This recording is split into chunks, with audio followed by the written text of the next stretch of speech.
bringing the roadway up to these new standards, putting in more high emphasis crosswalk areas for pedestrians. Great. You know, pedestrian lights flashing to kind of bring attention to motorists.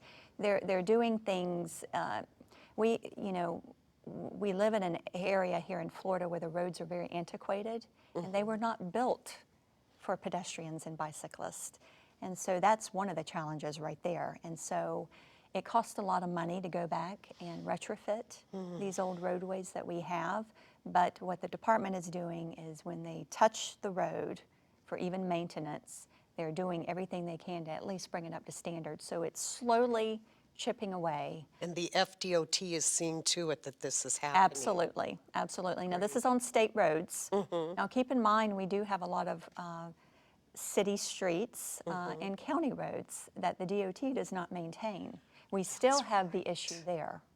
And that, you know, that's something that I think the average citizen doesn't realize. You've got your state roads, but then you have your other roadways that are maintained and owned by other municipalities that still, you know, has this problem.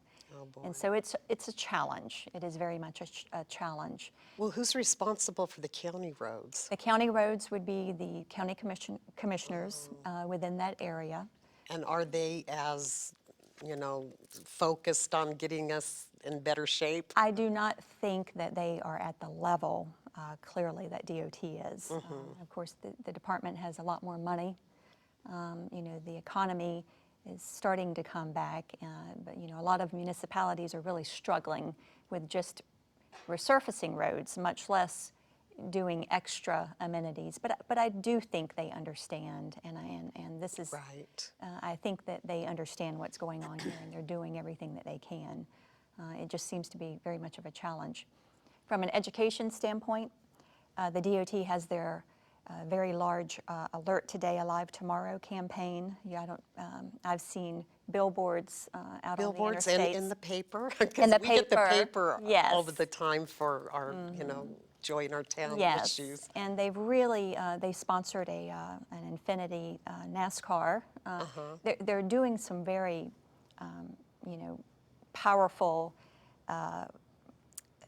ways to just get the word out there, to kind of help educate people, because what has been going on in the past doesn't seem to be working too much. So they're trying some different ways of doing that. So we as citizens, how can we help this problem? We have like about a minute or so to go on this segment. I think that citizens really, motorists need to be aware to just look for pedestrians. You know, when you're coming out on a side street and you are looking to your left, and you know, and there may be a pedestrian coming from your right, even a bicyclist maybe riding on the wrong side of the street. You know, bicyclists should be riding in the flow of traffic, not on the opposite side of the street. The flow of traffic. And so they're looking to make sure they can pull out. They're looking to their left, and they don't see people walking to the right. Wow. So we have to be more aware. Be more aware. We need to check, and we need to really care about what's happening when we're driving. And we need to be paying attention as pedestrians walking, bicyclists bicycling, of our surroundings and what's happening. That's what I hear you saying. And my goodness, Georgiana, this has been so good and so interesting hearing about pedestrian and bicycle safety. And we thank you for sharing about this. Thank you. And before we come back to our next segment, we're going to run to a 30-second PSA. We'll see you in just a moment. Would we see our roads differently if cars weren't cars? 9 pedestrians are killed in Florida every week. In Tampa, a pedestrian is injured every 7 hours. All of us need to look out for each other, because the blind spots are everywhere. Open your eyes at seetheblindspots.com. Hello and welcome back to Joy in Our Town. We we are so happy you've joined us. I am here with the delightful young lady, Georgiana Gillette, who's the Transportation Program Manager for Space Coast Transportation Planning Organization. And I wanted to let you know that in case you just tuned in with us. She's had 23 years experience in the transportation field, and we are so delighted to have you with us. And now we're going to talk about transportation planning. Okay. And you are so knowledgeable because you've been around so long, and transportation affects all of us because we have to get around the city, Right. the state, the country. So give us a little bit about what is transportation planning. Well, transportation planning and what a transportation planning organization does, we are a regional, multi-jurisdictional agency. And we are tasked with planning and programming state and federal transportation dollars. A lot of folks, think that the Florida Department of Transportation is out, selecting projects on state roads and putting in sidewalks where they deem it necessary. But really, the TPOs and your elected officials, we have 19 members, 19 elected officials on our TPO board.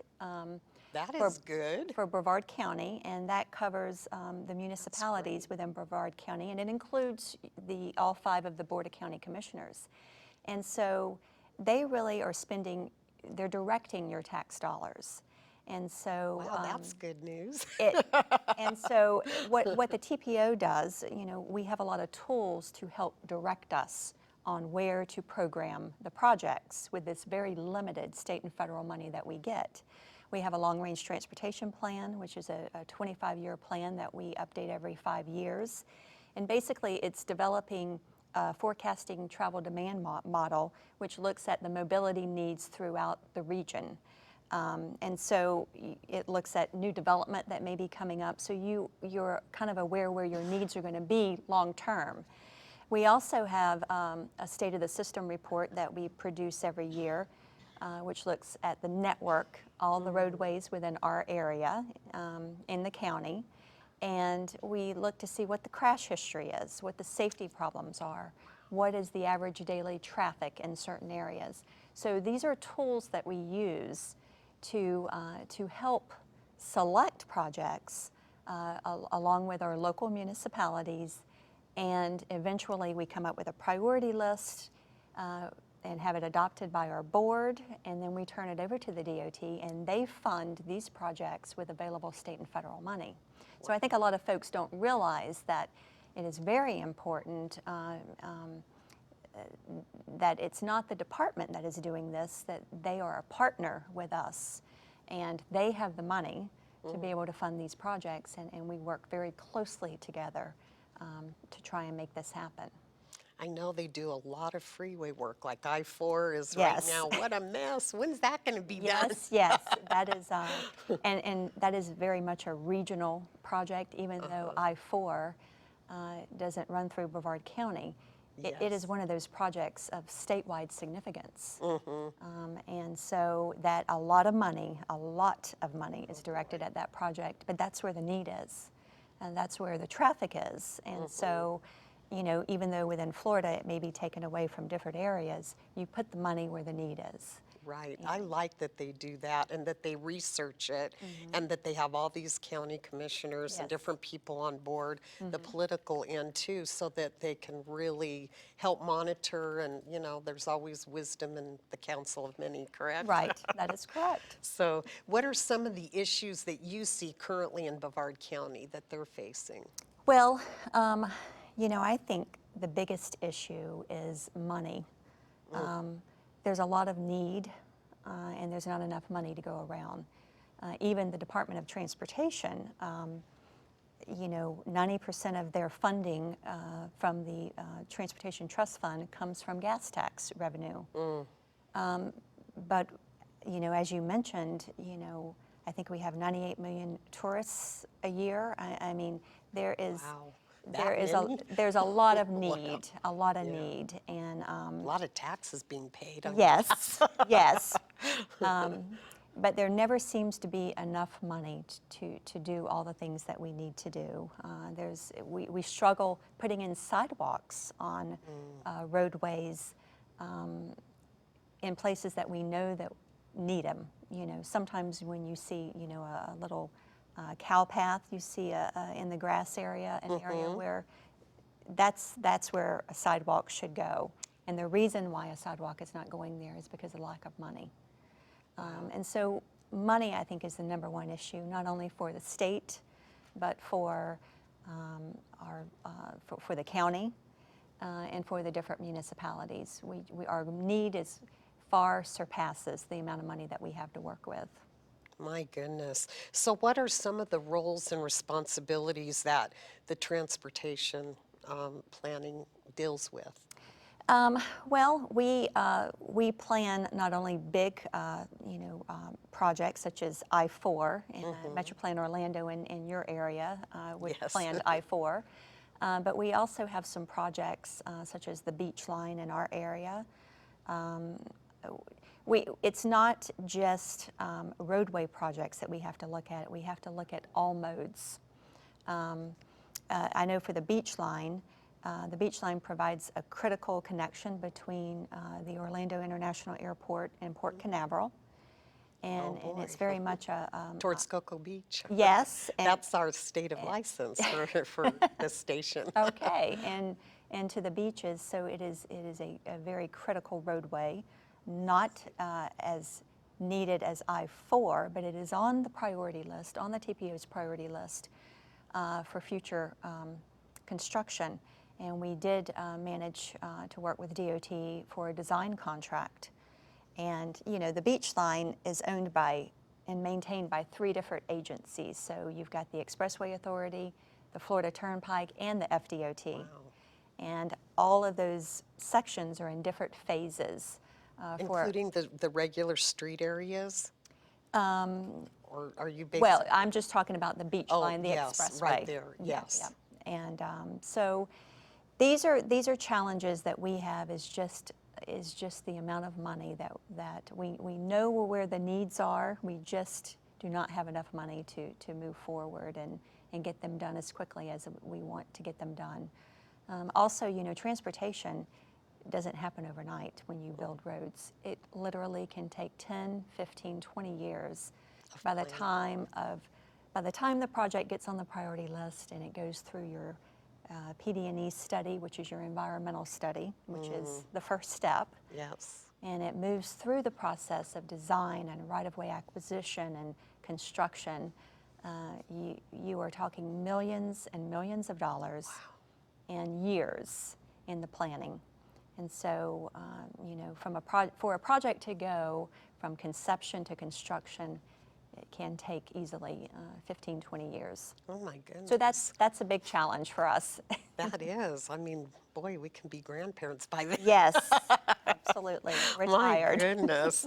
Oh my goodness. So please share with us some of the current regional things that you're working on right now. I had mentioned the beach line, and that's going to be a big one. There is no money for right-of-way and construction for the beach line widening, the 6th laning of the beach line at this time.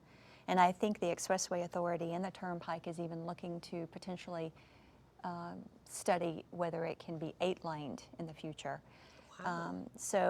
But that'd be nice. Yes. Wow. So the section in Brevard County, as I mentioned, is we just let a design contract. So that will be moving forward for design, which is where they will kind of have a better idea of what the right-of-way impacts are going to be.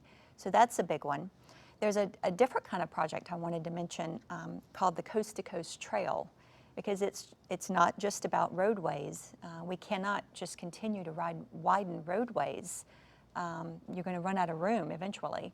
So you have to look at... It doesn't seem like we would, because there seems like there's so much land. Yes, that's true. We do have a lot. That I understand, yeah. But the Coast to Coast Trail is interesting in that it's a 250-mile trail that will be linking communities from St. Petersburg all the way to Titusville. Wow. And it will be great. a multi-use paved trail, you know, so that folks can get out and explore Florida on foot or on a bicycle. and it is at different stages throughout the state. And the nice thing is there is a dedicated funding source for the trail from the DOT, and FDOT will be responsible for building the trail.